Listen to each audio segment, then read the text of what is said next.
미국과 북한의 2차 정상회담을 위한 세부 논의가 진행 중입니다. 이르면 이번 주 고위급 접촉이 있을 것으로 알려졌는데요. 그런가 하면 애플에 이어 스타벅스가 중국발 충격을 받을 수 있다는 경고가 나왔습니다. 주요 외신 소식 김영규 기자와 자세히 알아보겠습니다. 김 기자, 네. 2차 북미 정상회담과 관련한 논의들이 점차 속도를 내고 있다고요? 그렇습니다. 중동 지역을 순방 중인 마이크 폼페이오 미국 국무장관이 미국 CBC 방송과 인터뷰를 했습니다. 폼페이오 국무장관은 북미 정상이 언제 다시 만날 것이냐는 질문에 세부 사항을 조율하고 있다고 답변했습니다. 앞서 존 볼튼 백악관 국가안보회의 보좌관은 2차 북미 정상회담이 이번 달 아니면 다음 달 열릴 것이라고 말한 바 있는데요. 폼페이오 장관은 논의 사항에 대해서는 구체적인 언급은 자제했습니다.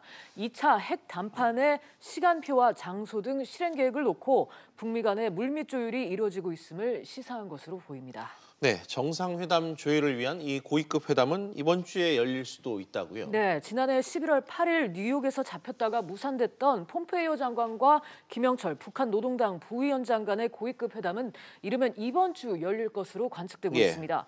폼페이오 장관이 내일까지 중동 순방 일정을 소화할 예정이어서 고위급 회담 개최 시기는 그 이후가 될 가능성이 제기되고 있습니다.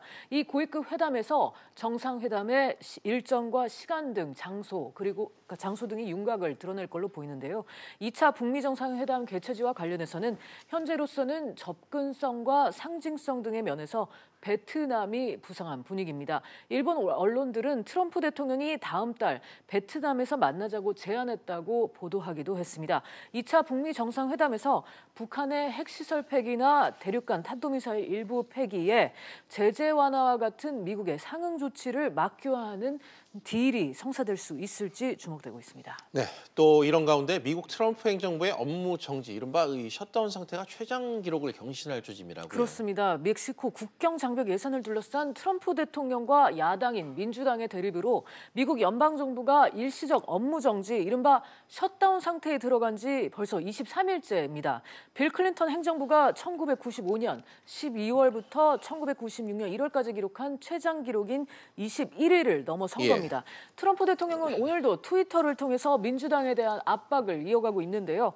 멕시코 장벽 건설이 제대로 이루어지지 않을 경우 초래되는 피해가 연방정부 셧다운 사태로 인한 피해액을 크게 능가할 것이다. 이런 주장을 펼쳤습니다.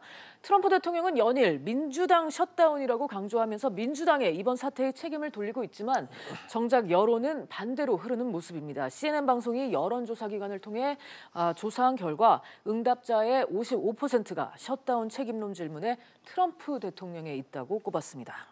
또 다른 얘기도 해보죠.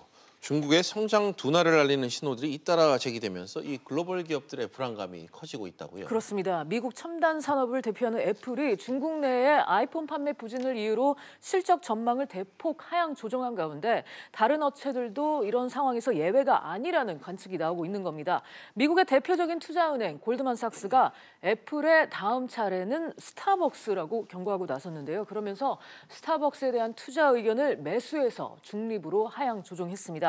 스타벅스는 중국에서만 3,600여 개 점포를 운영하고 있는데요. 향후 4년간 점포 수를 갑절로 늘린다는 방침을 갖고 있습니다.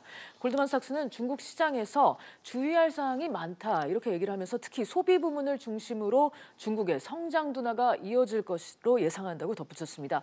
중국 시장을 집중적으로 공략했던 글로벌 명품 업체들도 중국발 충격에서 벗어나기 어려울 것이라는 예측이 지금 나오고 있는데요.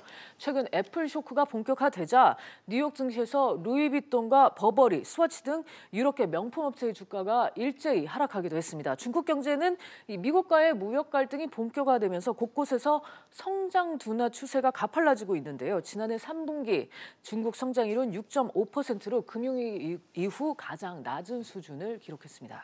네, 또 그런가 하면 미중 무역 갈등의 한 요소가 지금 되고 있는 통신 장비 기업 화웨이가 또 악재를 만났다는 외신이 들려왔네요. 그렇습니다. 폴란드에서 화웨이의 한 간부가 스파이 혐의로 체포가 된 겁니다. 폴란드 정부는 수도 바르샤바에서 화웨이의 중북부 유럽 판매 책임자인 왕웨이징을 스파이 혐의로 체포했습니다.